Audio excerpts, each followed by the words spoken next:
welcome to Season 2 of Bella Vita's Bahamian Cruising Adventures. We are so excited to be back in the Bahamas after spending at least 6 months in Florida, getting the boat ready to go again. So we left Fort Pierce and we chugged down the ICW, and then we got to West Palm and we anchored right by the inlet there to get ready to cross over. Yeah, we had a good window, we knew, the next day. So we took off very early so we would be sure to get there in plenty of time. So about 5 a.m. It was dark. And we're traveling with a buddy boat, our friend Ethan, and he had motor trouble. He had to turn back. But we made more sense for us to keep going. Happy New Year from the Atlantic Ocean. Since the rolling waves the first 2-3 hours, as predicted, but had the main up, kind of stabilize us, and really it was mostly a great cruise all the way into Old Bahama Bay. It was actually a really great crossing this time, much better than last year's, that's for sure. Yeah, we got pounded last year. But we have spotted land. Spotted land?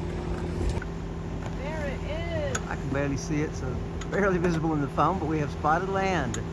Won't be long now. So we arrived at West End at the Old Bahama Bay Marina. It's a real common check-in because it's a straight shot from West Palm straight across. It has a customs and immigration right there together, so it's real easy to do. Now, a lot of people don't like to stay at the marina, but you can pull right up to that fuel dock, especially if it's late in the day, check in, and they'll usually let you stay there overnight and take off the next morning.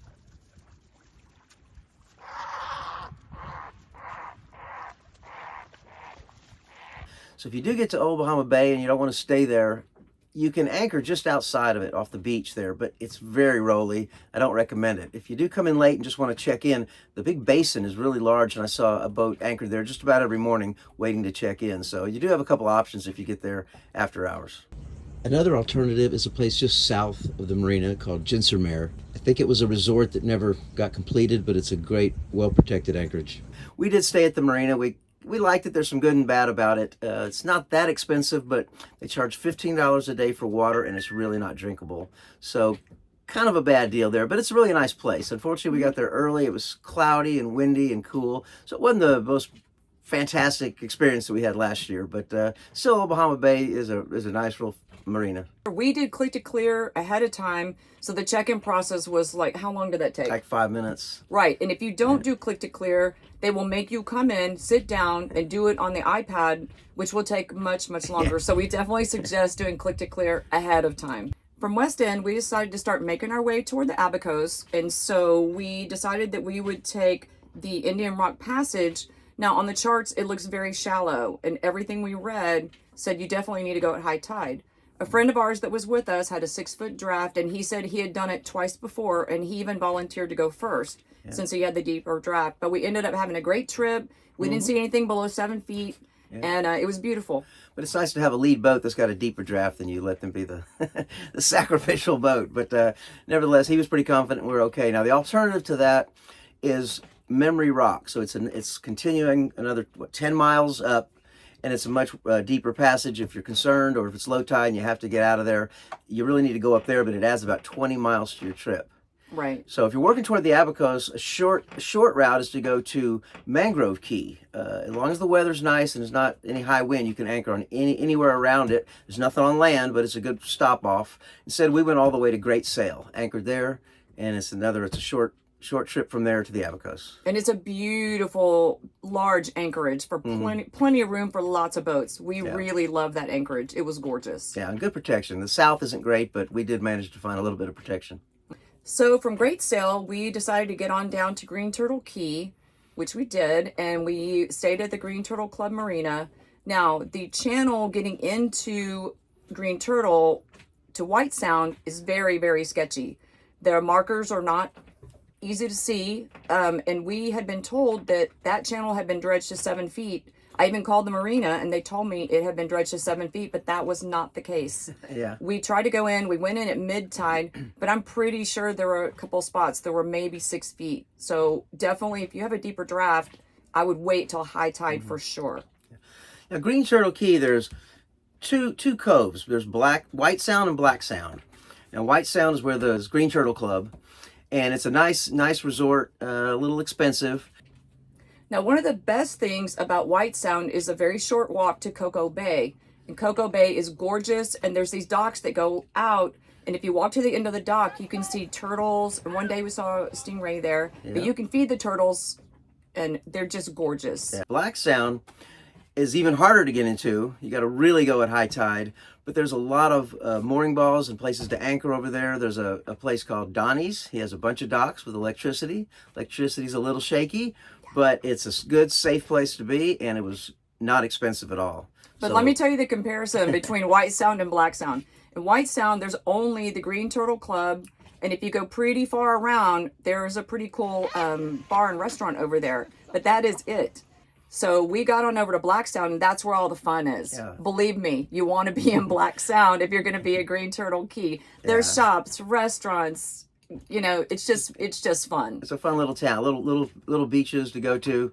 Yeah, it's New Plymouth, and it's really that's the town, and you can walk just about everywhere. It's really kind of a classic, picturesque little Bahamas town, and we loved it. And the grocery store in Black Sound is pretty awesome. Sid's, they got deliveries on Fridays, and so we would usually go after about noon or 1. They need a lot of time to unload everything, so it's better to give them time, and we found some really good stuff. It was very well stocked. And the liquor store is right next door. So in Black Sound, from Donnie's Marina, we walked over to Gillum Bay, and that is a large beach. Yeah. And we were told that there were sand dollars there. So the first day we walked down there, we literally saw one sand dollar, and I was so excited. I got all the way back to the boat, and then it chipped. So I was really disappointed.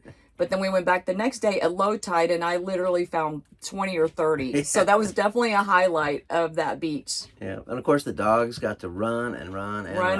There's nobody there. It's just wide open space, beautiful white sand beach, and the dogs just had a blast. So our next stop was Marsh Harbor, and to get to and from Marsh Harbor, you have to go out and in. So you have to go outside the whale cut and come back in the whale cut. So you really have to have perfect conditions because it can be quite treacherous. Yeah, and it doesn't really matter what the wind or the weather is doing there at Green Turtle. What is important is what's outside there, and that could have been waves from hundreds of miles away that are coming in, and sometimes the waves are huge. It can be really dangerous. There's several things you can do. Obviously, you can look at the wave heights in your weather apps, but also people get on the radio and ask, has anybody gone through the whale cut? North, south, how's it looking? And you'll usually get a response. Right. So we chose a day when it looked like they were only going to be 3-foot waves, and we really did have a great trip. Yeah, we picked the right day, but we went because of that day. We waited probably a couple of days longer than we wanted to, just because we couldn't get through that cut. It's the 3rd largest city in the Bahamas, but honestly, there's not a lot there. But the one thing is Maxwell's grocery store. It is like a American supermarket. It is huge. They have furniture, they have food, you name it, they have it. It is huge. It's like a huge warehouse. Yeah, lots of produce, lots of pretty good meat, and not too high prices. So one of the best, maybe the best grocery stop that we've made in the Bahamas so far. Now, there were lots of cute restaurants there. We definitely enjoyed Snappas, and we definitely enjoyed eating at Colors. And then we took a walk all the way around, and we did go to the Jib Room. But we didn't eat there. We just had drinks, but that's also a beautiful place to go over there. Now, this area was hit really hard in 2019 by Hurricane Dorian. In fact, you see a lot of signs up there about Bahamas Strong, as people were recovering from that. The marina we stayed at is beautiful. It looks brand new. And they've rebuilt that, obviously. You can look around that area, and you see lots of just pilings where docks used to be. Right. So they have a long way to go to get back to where they were. But the marina Harborview Marina we stayed at is gorgeous. Swimming pool. Notch. Yeah, Beautiful. Swimming pool. They even said the dogs could swim in the swimming pool, but we never we didn't do it. We didn't take them up on that one, no. So we had planned to go over to Hopetown, Elbow Key, and stay on one of the mooring balls, but there had been a blow, or there was a blow coming, and we were told that it was full over there. We were also a little bit nervous about getting in there because it is some skinny water. So we took the ferry from Marsh Harbor to Hopetown, and we just had the most beautiful day. Yeah. The lighthouse there is definitely a must-see. If you're in the Abacos, you've got to get over there and take a look at that lighthouse. It's just pristine. Yeah, great history there. In fact, we heard about, and later that evening watched a documentary about that lighthouse.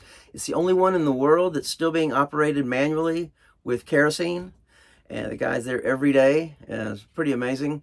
But they also, of course, mentioned Dorian and the devastation of Hopetown.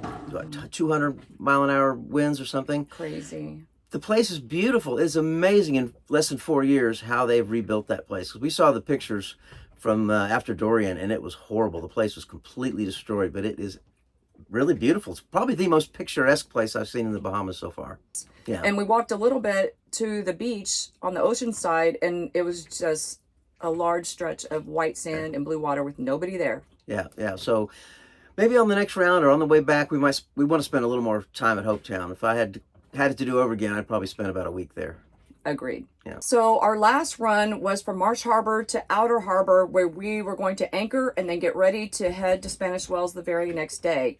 It's a very large bay, easy to anchor, lots of space, lots of room for lots of boats. But we were literally just anchored there overnight. We didn't even get off the boat because we were going to get up early and leave the next day. Yeah, at the town, there's a little enclosed area, but it's shallow to get in. So the catamarans and the shallow draft boats have no problem. But most of the sailboats stayed outside. We didn't get to go to Pete's Pub, but maybe we will someday. But anyway, next stop, Spanish Wells, Eleutheras. We'll see you over there.